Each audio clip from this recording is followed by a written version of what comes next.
사도신경하심으로 신앙 고백하시겠습니다. 나는 전능하신 아버지 하나님 천지의 창조주를 믿습니다. 나는 내 유일하신 아들 우리 주 예수 그리스도를 믿습니다. 그는 성령으로 잉태되어 동정녀 마리아에게서 나시고 본디오 빌라도에게 고난을 받아 십자가에 못 박혀 죽으시고 장사된 지 사흘 만에 죽은 자 가운데서 다시 살아나셨으며 하늘에 오르시어 전능하신 아버지 하나님 우편에 앉아 계시다가 거기로부터 살아있는 자와 죽은 자를 심판하러 오십니다. 나는 성령을 믿으며 거룩한 공교회와 성도의 교제와 죄를 용서받는 것과 몸의 부활과 영생을 믿습니다. 아멘. 찬송가 429장입니다.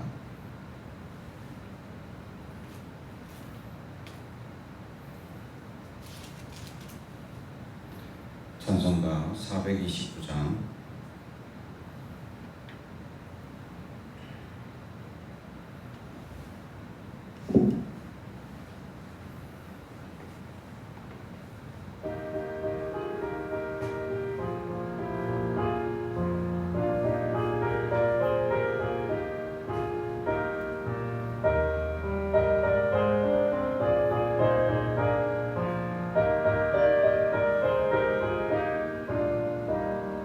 세상 모든 풍파를 흔들어 약한 마음 낙심하게 될 때에 내려주신 주의 복을 세어라.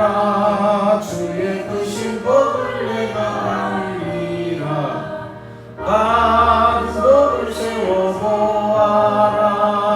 크신 복을 내가 알리라. 받은 복을 세어보아라. 주의 크신 복을 내가 알리라. 세상 근심 걱정 너를 누르고 십자가를 등에 지고 나갈 때 주가 내게 주신 복을 세어라. 두려움 없이 항상 찬송하리라. 받은 복을 세어보아라. 크신 복을 내가 알리라. 받은 복을 세어보아라. 주의 크신 복을 내가 알리라.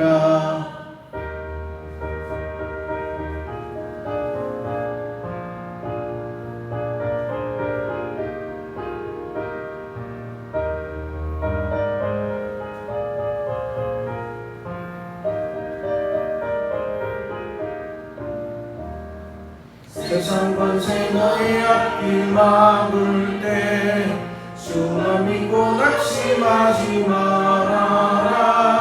천사들이 너를 보호하리니 염려 없이 앞만 보고 나가라. 받은 복을 세워보아라. 크신 복을 내가 알리라.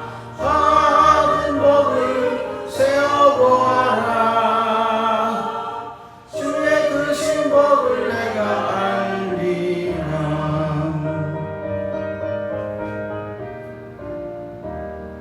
아멘. 오늘 우리에게 주시는 하나님의 말씀은 욥기 16장입니다.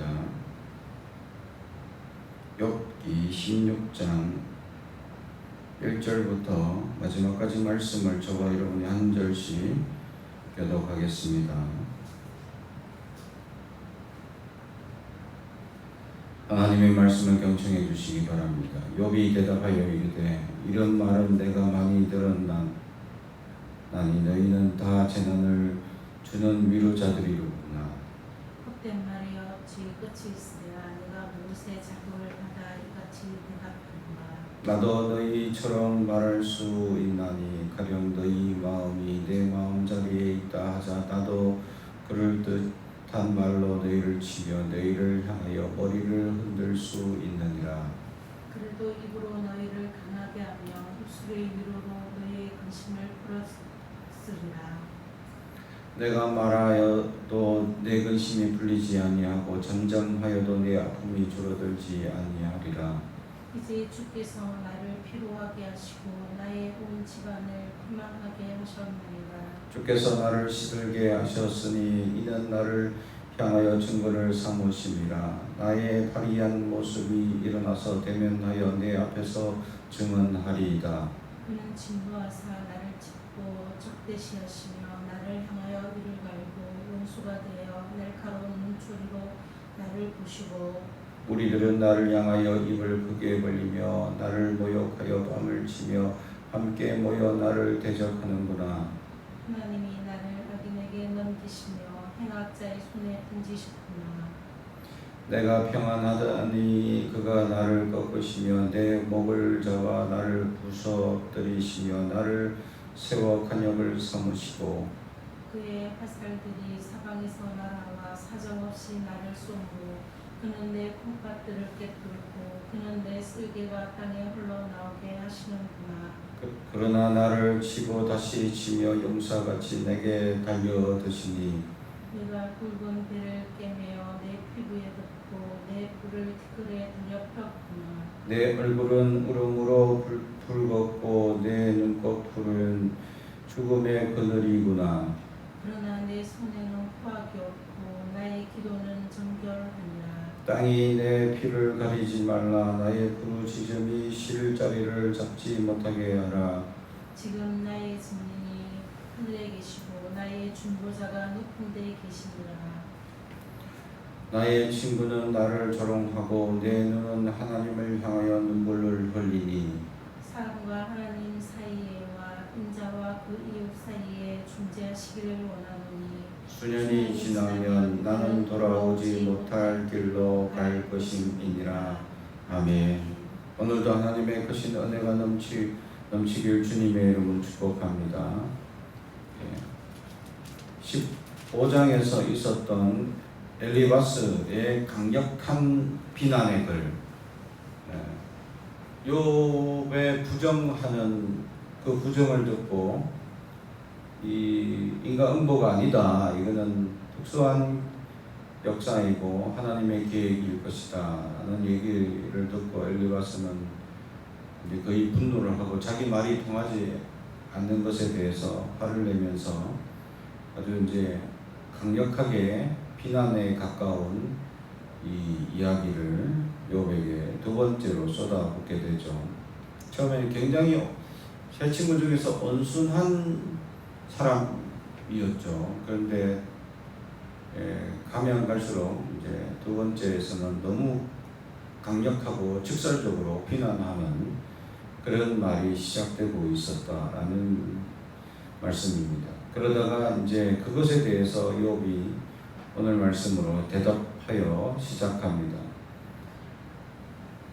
2절에 보면 이런 말은 내가 많이 들었나니 너희는 다 재난을 주는 위로자들이로구나. 위로하러 왔던 사람이 도리어 재난을 주는 사람이다 라고 고백을 합니다.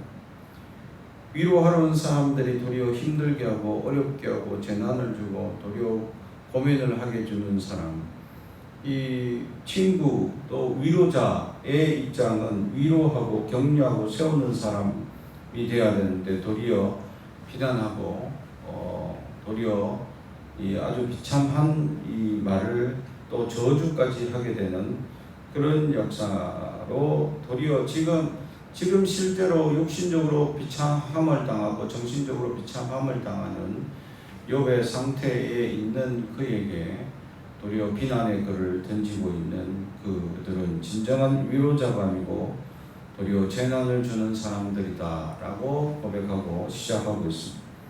그러면서 이 3절에 헛된 말이 어찌 끝이 있으랴 내가 무엇에 자극을 받아 이같이 대답하는가. 아무 무익한 이 변론으로 서로 주고받는 것 같다. 서로 자기 주장만 내세우는 그런 상황이다. 조금도 이해하지 못하고 자기의 생각으로만 전달하는, 그래서 헛된 말이 끝없이 이어지는 그런 상황을 이야기하고 있다라는 말씀이죠. 우리가 사람들과의 관계 속에서 서로 비난과 또 서로 대적하고 서로 부딪히는 일들이 있을 때 사람들은 가끔 자기 주장만 내세울 때가 있다라는 것이죠. 우리는 들어줄 줄 알아야 하는데 특히 우리도 거부하고 반항할 때가 있습니다. 그것은 들어줄 수 없는 말을 할 때 그런 역사가 있다라는 것입니다. 우리는 그렇게 부딪히고 어려움을 겪을 때 이 욥은 지금 극렬하게 부딪히고 극렬하게 지금 이게 비난이 오는 그를 향해서 아무 유익이 없는 위로자가 왔던 사람이 도리어 비난의 사람이 되어 있는 현장에 대해서 무익하고 아무런 유익이 없는 상황에 대해서 얘기를 하고 있고, 그래서 4절에서 내 상황과 나의 상황을 지금 입장을 바꿔 한번 생각해보자 라는 이 가정을 하면서 얘기를 하죠. 그러더라도 머리를 내가 흔들 것이다 라고 얘기를 하죠. 그렇습니다. 이 사람을 위로하는 말, 격려하는 말이 필요한 사람들에게 위로와 격려가 필요한데 그러지 않고 비난과 그렇게 강한 저주가 오갈 때 우리는 어떻게 해야 할 것이냐. 지금 이 상황에서 어떤 해결점도 없고 어려움이 없죠.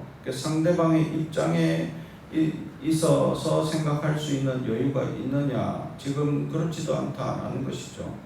왜냐하면 하나님의 역사를 지금 세 친구는 아주 단순하게 지금 문제를 풀고 있습니다.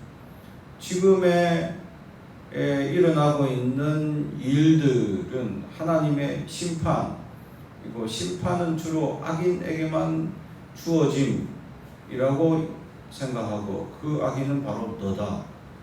그러므로 회개해라 라는 이런 결론에 이르는 자기들만의 공식을 가지고 있는, 그것이 인과응보라는 일반적인 상식, 일반적인 이야기만 되풀이할 뿐이다 라는 것이죠. 하나님의 역사가 이 인과응보라는 일반적인 상황만 일어난다면 얼마나 좋겠냐라는 것이죠. 그런데 우리 상황이 그렇게 단순하고 이 일반화시킬 수 있는 상황들이냐라고 하면 그렇지 않다는 거죠. 각자 복잡하고 각자 미묘하며 각자 어려운 상황들이 주어져 있어서 그런 상황들에서 결정할 수 있는 최선의 결정을 찾다 보면 서로도 복잡하고 어려운 상황이 주어지기 때문이죠. 이런 복잡 미묘한 역사들 속에서 하나님의 뜻을 찾는 것은 정말 어려운 상황임에도 불구하고 이 친구들은 이 욥의 상황이 알 수 없는 복잡한 문제가 꼬여 있음에도 불구하고 그것을 단순하게 눈에 보이는 대로만 풀어 있는 그들, 입장 바꿔서 생각하지고 않는 그들, 그래서 무익한 말만 주고받는 그들, 그런 그들의 이야기가 이 진리를 가지고 와서 그 진리로 도리어 이 욥을 비난하는, 하나님의 말씀을 가지고 와서 사람을 비난하는 그런 역사로 나아가고 있다는 것이죠.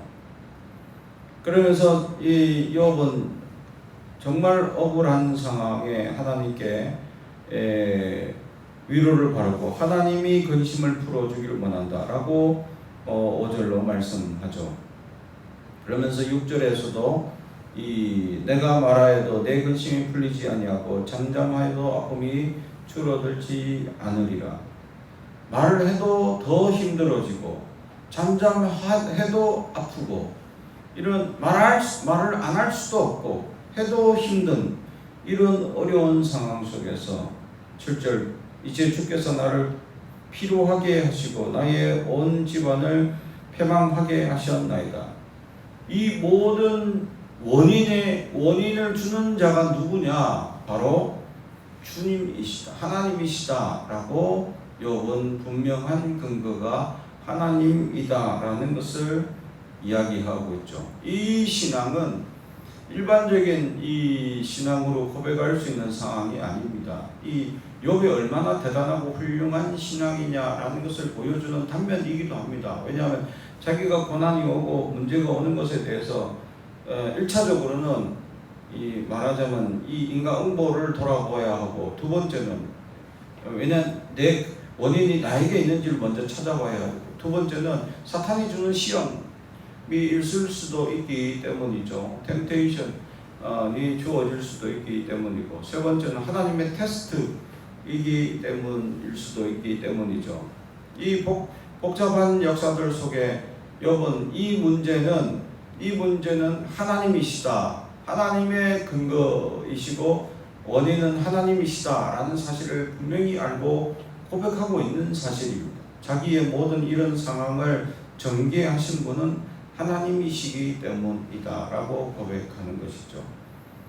그렇습니다. 우리의 모든 주관자가 되심을 선포하고, 창조자 선포하고, 또 그분이 역사를 주관하는 자임을 선포하고 인정하며, 하나님이 해결하실 것까지도 인정하는 부분이 포함되어져 있다라는 것이죠. 그러므로 하나님께서 역사하시고 하나님께서 행하시는 일이기 때문에, 그래서 이 욥은 하나님이 이 원인의 제공자임을 고백하고 하나님이 역사하실 것에 대해서 고백하는데, 도리어 사람들은 그것을 알지 못하고 비난하고 있다라는 것이죠. 그래서 하나님께서 나를 도와줄 것에 대해서 탄식하고 기도하고 있는 모습입니다. 9절, 그는 진노하사 나를 찢고 적대시하시며 나를 향하여 이를 갈고 원수되어 날카로운 눈초리로 나를 보신다. 하나님이 지금 내 상황에 이렇게 적대시하고 굉장히 나를 힘들게 하고 있다라는 것에 대해서 고백하고 있죠. 한탄하고 있는 부분입니다. 탄원하고 있죠. 하나님 앞에서 이렇게 역사하시면 내 상황이 지금 부서떨어지고 무너지고 내 관역에 대해서 꽂히는 이런 상황, 사람들이 찾아와서 위로하는 것이 아니라 나를 망하게 하고 힘들게 하고 나를 무너뜨리고 부서뜨리는 말들로 나를 괴롭게 하고 내 오장육부가 뒤틀리는 역사가 일어나고 있다라는 것을 고백하고 있죠. 이 모든 것은 하나님이시다라는 고백이죠. 하나님이 이렇게 하시는 것이다. 근데 이 하나님이 우리를 그렇게 힘들게 하고 시험을 주고 뒤틀리게 하실 수 있고, 하나님이 우리를 흥하게도 하시고 망하게도 하실 분이심을 고백하고 있는 것이죠. 사랑하는 성도 여러분, 이것은 굉장히 깊은 신앙을 고백하고 있는 것이죠. 우리를 세워주시는 하나님만 보는 것이 아니라 욥은 망하게도 할 수 있다라는 것을 이미 염려하고 인지하고 있는 깊은 신앙을 고백하고 있는 것이죠. 모든 원인의 제공자가 하나님의 시작이다라는 것을 고백하며 탄원하는 것이죠. 멈추게도 하실 수도 있고 더 고난을 주실 수도 있는 분이시다라는 것이죠. 그러나 이 모든 이 역사 속에서 내가 지금 어떤 상황이냐, 이 16절, 내 얼굴은 울음으로 부럽고 내 눈꺼풀은 죽음의 그늘이 있구나. 지금 이 눈이 붉어지도록 이제 울었다라는 사실이죠. 굉장히 통곡하고 지금 탄원하고, 도리어 친구들로 인하여 가슴 아파하며 탄원하고, 지금 육신의 고통으로 인하여 탄원하고, 지금 마음에 이 자녀와 이 자녀의 이름에 대해서 아파하는 그런 이제 이 욥의 상황, 이 정도 아픔과 고통이면 정말 이 정신 분석적으로 따져봐도 엄청난 피해를 당하고 있고, 지금 어쩌면 정신이 온전해지지 못할 수도 있는 사람임에도 불구하고 그는 정말 자신을 직설적으로 돌아보고 내가 하나님 앞에 정말 최선을 다하여 살아갔습니다 라고 고백하는 것이죠. 그래서 내 아픔이 정말 더 힘들고 어렵고 하나님 도와달라 라고 기도하는 부분이죠. 그래서 17절, 그러나 내 손에는 포악이 없고 나의 기도는 정결하니라. 아멘. 그렇습니다. 내 삶에는 한 번도 포악이 없었다. 이미 그 1장에서 이 욥의 행실이 항상 이러하니라라는 것을 보여줬죠. 생일 잔치를 하고 나면 혹시 죄를 범죄했을까 아침 일찍 깨워서 하나님 앞에 나와서 회개의 제사를 드렸던 욥의 모습을 생각한다면 진실로 그는 그런 사람이었다라는 것이죠. 그래서 그는 자기를 유일하게 이 증인이 될 수 있는, 내 삶의 증인이 될 수 있는 그 존재가 있는데, 그 19절 지금 나의 증인이 하늘에 계시고 나의 중보자가 높은 데 계시니라. 나의 증인은 오직 하나님밖에 없다. 이 복잡 미묘하고 알 수 없는 이 고통에서 건질 수 있는 분은 오직 하나님밖에 없습니다. 그래서 이 하나님이 증인이 되어 달라 라고 하나님께서 도와주시고 함께 해달라. 그러면서 21절 마지막에 중재하시기를 원하노라. 하나님이 도와주셔서 중재해 주기를 간절히 원하며 기도하고 있는 모습이죠.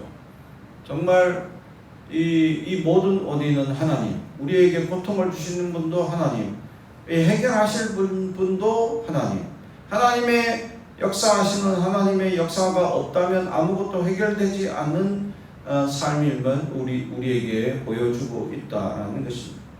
사랑하는 성도 여러분, 우리의 삶에 문제가 어려움이 일어날 수 있습니다. 그 모든 것이 우리의 첫 번째로 우리의 인간고일 수 있습니다. 내가 잘못하고 연약함에 빠져서 일어나는 문제일 수 있습니다. 그러므로 회개해야 합니다. 그리고 두 번째로는 하나님 사탄이 주는 이 시험일 수 있습니다. 그때는 그 시험과 유혹 가운데 이겨내는 믿음이 필요한 것이고, 그러기 위해서도 하나님의 긍휼을 강구하며 나아가는 기도가 있어야 하고, 세 번째로는 하나님의 시험이라면 하나님 이길 수 있는 용기를 달라고 기도해야 된다라는 것이죠. 결론적으로 욥이 우리에게 보여주는 모습은 기도로 도움을 강구하고 하나님이 유일한 증인이고 중재자임을 고백하고 강구하고 있는 모습처럼 우리의 삶에 진실한 중재자, 진실한 증인은 하나님밖에 없다라는 고백으로 하나님께서 해결하시고 역사하실 것을 하나님께 맡기고 나아가는, 그러므로 우리의 삶에 이 새벽을 깨워 기도하는 우리가 기도로 하나님께 오늘 하루가 시작되는 역사가 있길 주님의 이름으로 축복합니다. 기도하겠습니다. 사랑과 은총이 가득하신 아버지 하나님 감사합니다. 오늘도 우리에게 말씀을 주시니 감사합니다. 하나님, 우리가 모든 어려움과 문제 속에 하나님 어떤 원인이든 어떤 상황이든 우리가 하나님께 간구하고 회개하며 긍휼을 구하게 하옵소서. 그리하여 하나님 우리의 모든 문제가 해결되고 응답받는 역사가 있게 하옵소서. 주여 우리를 불쌍히 여겨 주시옵소서. 예수님 이름으로 기도합니다. 아멘. 하늘에 계신 우리 아버지, 아버지 이름을 거룩하게 하시며 아버지의 나라가 오게 하시며 아버지의 뜻이 하늘에서와 같이 땅에서 이루어지게 하소서. 오늘 우리에게 일용할 양식을 주시고 우리가 우리에게 잘못한 사람을 용서하여 준 것 같이 우리 죄를 용서하여 주시고 우리를 시험에 빠지지 않게 하시고 악에서 구하소서. 나라와 권능과 영광이 영원히 아버지의 것입니다. 아멘.